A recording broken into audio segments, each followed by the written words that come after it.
15살 중학생 아들을 둔 부부는 어느 날 우연히 아들의 휴대전화를 보게 됩니다. 휴대전화에는 사랑한다, 결혼하자 등 여자친구로부터 받은 것으로 보이는 메시지가 가득했는데요. 그런데 이 메시지를 보낸 건 놀랍게도 아들을 가르치는 공부방 선생님이었습니다. 충격에 빠진 부부는 선생님에게 두 사람의 관계를 물었지만 선생님은 그런 사이가 아니라고 부인했는데요. 그런데 얼마 뒤 아들이 선생님과 부적절한 관계를 맺은 사실을 실토하고 맙니다. 이들에게 대체 무슨 일이 있었던 걸까요? 자, 지난 주말에 이 보도를 통해서 알려진 사건인데, 이거 진짜 일단 내용부터 좀 정리를 해주시죠. 네, 15살 미성년 제자와 부적절한 이성관계를 맺은 공부방 선생이 뒤늦게 경찰 조사를 받았다는 사실이 알려졌습니다. 지난 2020년 당시 28살이던 여선생은 중학생 제자에게 사랑한다, 결혼하자는 등의 메시지를 보냈습니다. 심지어는 학생 부모님에게 사귀는 걸 들키지 않도록 메시지 알람을 끄라고 경고하는 내용까지 담겼습니다. 자, 그럼 이쯤에서 이번 사건 체크포인트 짚어보죠. 테스트기 해봤는데 혹시 임신 테스트기? 네, 바로 그 테스트입니다. 그러니까 임신 테스트기 해봤는데라는 의미는 둘 사이에 성관계가 있었다라는 걸 충분히 추정할 수 있는 거고요. 여기에서 끝이 아닙니다. 이 두 당사자 사이의 얘기를 들어보면 저기 밑에 나오는 거 제가 다 읽을 필요가 없을 것 같습니다. 그죠? 예. 임신 아님. 네, 그리고 이리 와봐 뽀뽀하게. 그러니까 저게 지금 선생님이 보낸 겁니다. 왼쪽이 선생님, 오른쪽이 학생. 네, 맞습니다. 그러니까 지금 계속 스킨십을 요구하고 또 여기에 미처 제가 읽어드리지 못하지만 음담패설을 일삼는 내용도 포함되어 있습니다. 자, 저 문자를 부모님이 본 겁니다. 예? 소장님, 팀장님, 그러면은 이거 어쩌셨을까요? 지금 말도 안 나오는데 지금. 이 부모님들 의심이 간 게 뭐냐면 그 학생이 공부방에 좀 늦게 오기도 하고 선생님 연락이 자주 오니까 좀 수상한 거 아닙니까? 근데 문자를 봤는데 뭐라고 돼 있냐면 거기에 사랑해 너는 왜 뽀뽀도 안 해주고 가? 아유 뽀뽀라 다행입니다. 키스라 안 섞게 다행인데 어떻든 그 내용을 선생님한테 물어봤더니 선생님은 깜짝 놀란 거예요. 이게 말이 안 되는 소리다. 그건 있을 수 없다고 하는데 실제적으로는 이런 내용을 문자로 주고 받았지 않습니까? 그러니까 문제는 이 선생님은 완전히 거짓말, 부인할 수밖에 없는 상황이죠. 왜? 그걸 인정할 수는 없는 거지 않습니까? 그러니까 절대로 우리는 이 문자상에 그런 사이가 아니라고 닭 잡아먹고 오리발을 확실하게 내는 거죠. 자, 저렇게 그 부모의 추궁에 저 선생은 공부방 선생은 아니라고 딱 잡아댔는데 어쩌다가 그럼 이게 밝혀진 거죠? 결국 스트레스를 견디다 못한 학생이 실토하게 됩니다. 피해 학생과 그 가족은 이 일로 정신과 치료까지 받아야 했다고 합니다. 소장님, 이거 어떻게 이게 참 끔찍하네요. 예, 네. 끔찍합니다. 저는 이제 남자아이를 키웠었던 엄마로서 또 이런 성적인 그 10대의 성적인 트라우마로 인해서 평생을 너무나 고생하고 있는 여러 사람들을 만나고 상담사로서 이 케이스에 대해서 정말 울분이 일어날 정도로 화가 나거든요. 예. 이거는 진짜 이 그루밍 성범죄죠. 그 남자애랑 같이 사랑했다고 볼 수 없습니다. 그러니까 예를 들어서 15살 남자애를 놓고 결혼하자라는 말이 되나요? 그러니까요. 그리고 또 임신 얘기를 하는 것도 성범죄 자체로도 안 되지만 그러니까 이 아이와 같이 어떤 사랑의 대상으로서 상호작용을 한 게 아니라 본인의 어떤 성적 대상이 필요했던 거죠. 정서적 대상이 필요하고 그래서 성범죄를 저지르고 또 이 아이를 그루밍 관계 안에서 굉장히 막 잘해주는 것 같이 키워주는 것 같이 보살펴주는 것 같이 해서 그 아이도 자기를 좋아하는 것 같은 느낌의 그런 뉘앙스를 만들고 거기에서 사랑해 뽀뽀하자 임신한 것 같아 결혼하자 이런 얘기를 하는 건 저는 육체적인 범죄요 심리적인 범죄라고 생각합니다. 이 공부방 선생이라는 사람 지금 어떤 상태예요? 지금 현재는 미성년자 간음죄와 아동복지법 위반 혐의로 검찰에 넘겨졌습니다.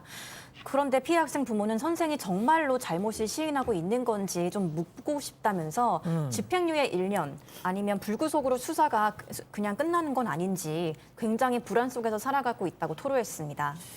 자, 이제 워낙 이제 성범죄 관련해서 저희가 많은 지적을 하는 것처럼 솜방망이 판결이 나오고 그러니까 이제 당장 이 학부모님조차도 방금 들으신 것처럼 집행유예 1년 이런 식으로 되는 거 아니냐 이렇게 불안하다 이렇게 말씀을 하시는 건데 백 변호사님 네.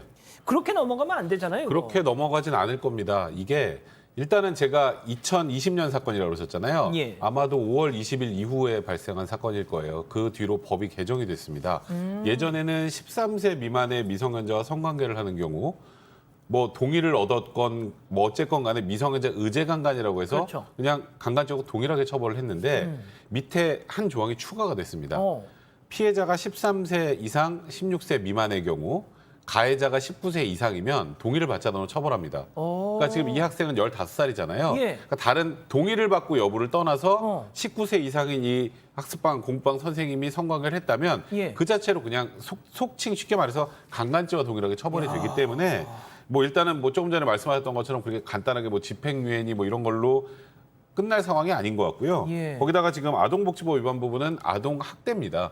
아동학대까지 포함이 된 것이기 때문에 제가 보기엔 그 지금 이 부모님들이 걱정할 정도로 낮은 수위의 처벌이 일어날 것 같지는 않습니다. 일단은. 자, 그런데 말이죠. 지난달에도 중학생 제자와 이 성관계를 참 입에 담기도 그런데 30대 학원 강사가 법의 심판을 받았어요. 네, 15살 여중생과 과외 수업을 하면서 5차례 간음한 혐의를 받는 32살 남성이 미성년자 의제 강간 등 혐의로 기소됐습니다.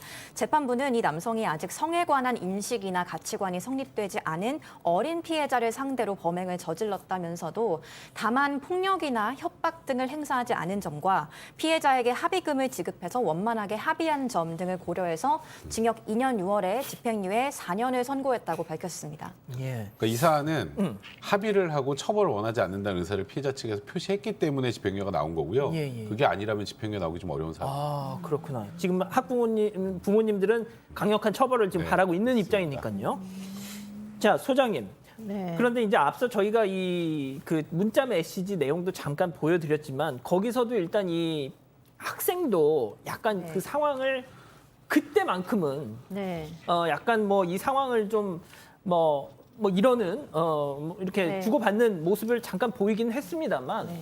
그걸 갖다가 그래서 성인들의 어떤 입장에서 네. 이걸 재단할 수는 없는 상황이잖아요. 네, 그렇습니다. 일단 첫 번째로는 그루밍 성범죄라는 게 바로 저런 거예요. 둘의 관계가 심리적으로 정서적으로 형성이 되기 때문에 그냥 일반 강제적인 성범죄가 아니라 심리적으로 난 네 편이야, 너를 보살펴 줄 거야, 네가 어려운 거 있으면 얘기해, 이런 식으로 라포를 맺어놓고 성적인 대상으로 착취하는 거기 때문에 그루밍 성범죄에서 저렇게 어떤 대화가 오고 할 수 있다라는 거고요. 그거는 이제 가해자가 남성인 경우에도 우리가 여러 번 다뤘습니다만 같은 거죠.